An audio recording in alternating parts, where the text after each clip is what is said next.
Bienvenue à Qingdao, ou Qingdao, la ville où les Allemands inaugurèrent la célèbre brasserie Tsingtao. Ici, c'est une vraie bouffée d'air frais quand on arrive des villes polluées de l'intérieur des terres. Et disons que cette ville n'a rien de la Chine traditionnelle. Ici, c'est différent. On y découvre une architecture moderne et un héritage allemand presque intact qui lui donne un petit air germanique. Bon, on s'entend, on est toujours en Chine, mais même les Chinois la surnomment la Suisse de Chine. Certains secteurs de la ville font penser à l'ancienne concession de Shanghai, mais disons un peu moins raffinée. Sinon, il faut savoir que c'est suite à l'assassinat de 2 missionnaires allemands que l'armée du Kaiser arracha la ville aux Chinois et optait en 1898 que la concession de Qingdao soit accordée à l'Allemagne pour 99 ans. Mais en 1914, les Japonais sont entrés dans la ville après le bombardement naval du port. Ils ont finalement rétrocédé la ville aux Chinois en 1922. Sinon, une des raisons de ma visite, c'est parce que pas trop loin de la ville, on retrouve les monts Laoshan, où, dit-on, on découvre d'énormes blocs de granit qui dévalent les collines rocheuses jusqu'à la mort, formant un paysage magnifique et fantastique.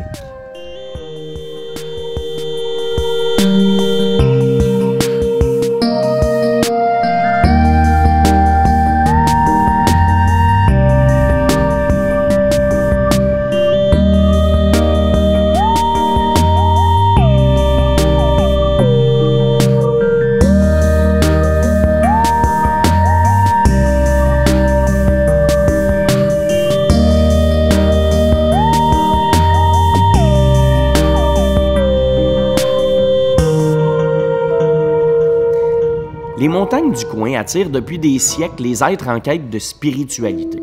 Et dès le 5e siècle, un pèlerin bouddhiste, en revenant de l'Inde, décida de se fixer ici. Mais la montagne reste avant tout associée au taoïsme, parsemée de cascades, de temples, de bosquets de bambou et de pins. Surplombant une côte spectaculaire, la région est idéale pour des randonnées d'une journée. Le sommet du Lao culmine à 1133 mètres d'altitude. Et croyez-moi, c'est vraiment un beau spot. J'ai l'impression que les blocs rocheux ont été lancés en bas par des géants, comme s'ils avaient voulu construire une forteresse montagneuse infranchissable. Bref, c'est vraiment de toute beauté. Et moi, je me promène comme ça, en toute liberté, sans trop savoir où je m'en vais, mais en suivant le fil du temps, en suivant un peu mon feeling, puis je sais que d'ici la fin de la journée, je vais m'en retourner à Qingdao pour passer une belle soirée, comme je sais si bien le faire.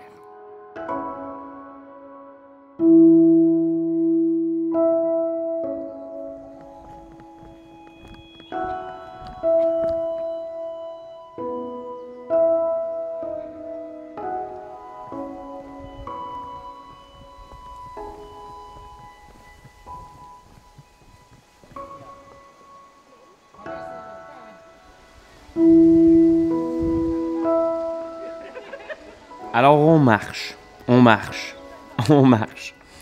Je sais pas trop pourquoi, ni comment je me suis rendu ici. Vous savez, des fois c'est juste une question de feeling. Je suis ici. Je sais pas pourquoi, mais je suis juste ici en raison d'une suite d'événements, une suite de choix, une suite de décisions plus ou moins réfléchies.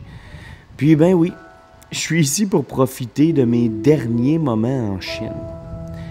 Ça fait maintenant plus d'1 an que je me promène comme ça, que je me balade comme un fou à travers notre belle planète.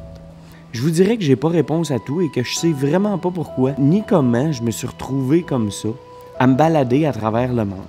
Mais en résumé, je trippe en masse, je m'amuse, puis je veux juste vous dire que la vie est belle, qu'elle vaut la peine d'être vécue à 1200%. Une vie, un rêve. Une expérience complètement incroyable qui mérite vraiment d'être appréciée pour chaque seconde.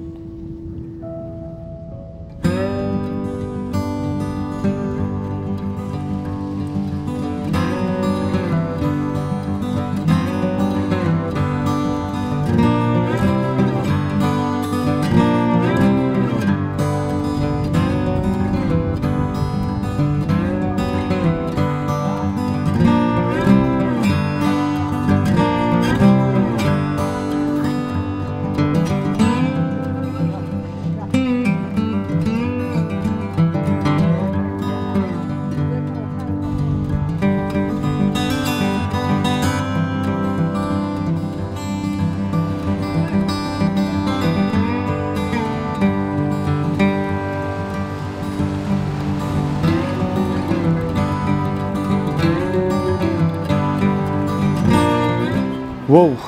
C'est intense, ça, hein? Des fois, on part dans nos pensées. Je vous invite à liker, à partager, à commenter. Envoyez-moi des messages, puis suivez les prochaines aventures. Ciao, là!